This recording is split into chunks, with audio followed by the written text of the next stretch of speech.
चौथा पॉइंट, अभी तक मैंने आपके सामने 3 पॉइंट बयान किए। चौथा पॉइंट, एहराम बांधने के बाद आवाज से यूं तलबिया पुकारे। जब आप एहराम बांधते हैं तो आप बुलंद आवाज से ऐसे तलबिया पुकार सकते हैं, जैसे कि लब्बैक अल्लाहुम्मा लब्बैक लब्बैक ला शरीका लक लब्बैक इन्नल हम्दा वन निअमता लक वल मुल्क ला शरीका लक।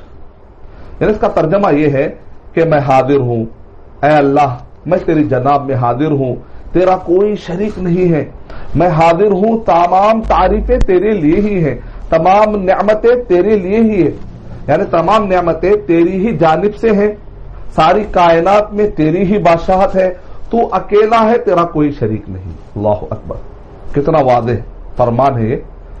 अगर कोई आदमी सिर्फ एक कलमे को और ये एक तलबिया को समझ जाएगा, इसको तलबिया कहते हैं, यानी लब्बैक अल्लाहुम्मा लब्बैक, तो आदमी अपने आप को शिर्क से बचा लेगा। और कितनी तकलीफ की बात है कि एक आदमी हज करे बड़ी मेहनत के साथ और वो शिर्क कर रहा हो, तब तो उसका हज तो क्या पूरे जिंदगी के सारी इबादतें वेस्ट हो जाएंगी। अगर किसी ने बिदअत की तो गोया कि वो अपने अजर को वेस्ट कर रहा है।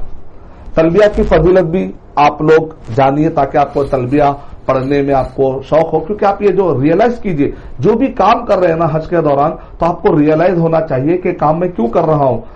यानी जब आप ये कहते हैं कि ऐ अल्लाह मैं हाजिर हूं, तो इस बात का आपको ख्याल होना चाहिए कि मैं अल्लाह के अलावा किसी और से मैं नहीं मांगूंगा। इसकी फजीलत यह है कि तलबिया कहने वाला तलबिया कहता है तो उसके दाएं बाएं जानिब जमीन के किनारों तक, यानी कि बाएं जानिब में जो जमीन आ रही है उसके किनारे तक तमाम पत्थर दरख्त कंकरिया सब लब्बैक पुकारते हैं, वो भी साथ में लब्बैक पुकारते हैं और उनके पुकारने का अजर भी हाजी को मिल जाता है। अल्लाह अकबर, कितनी बड़ी फजीलत है। तो आपको चाहिए कि तलबिया पुकारने में, लब्बैक अल्लाहुम्मा लब्बैक कहने में किसी भी तरीके से ना शर्माए।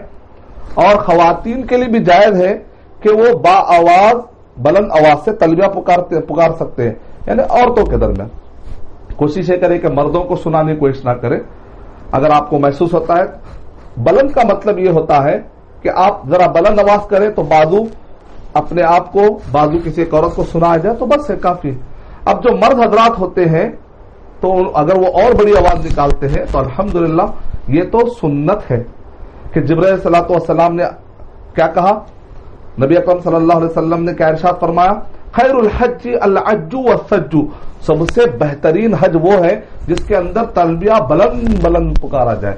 अब इतना भी नहीं कि बेअदबी हो जाए और दूसरे लोगों को तकलीफ हो जाए। कोशिश ये करे कि जिसके अंदर एक शौक हो, एक जज्बा हो, एक वलवला हो, जिससे किसी को तकलीफ भी ना हो। तो इस्लाम में इन सब चीजों का ख्याल रखकर आपको काम करना चाहिए।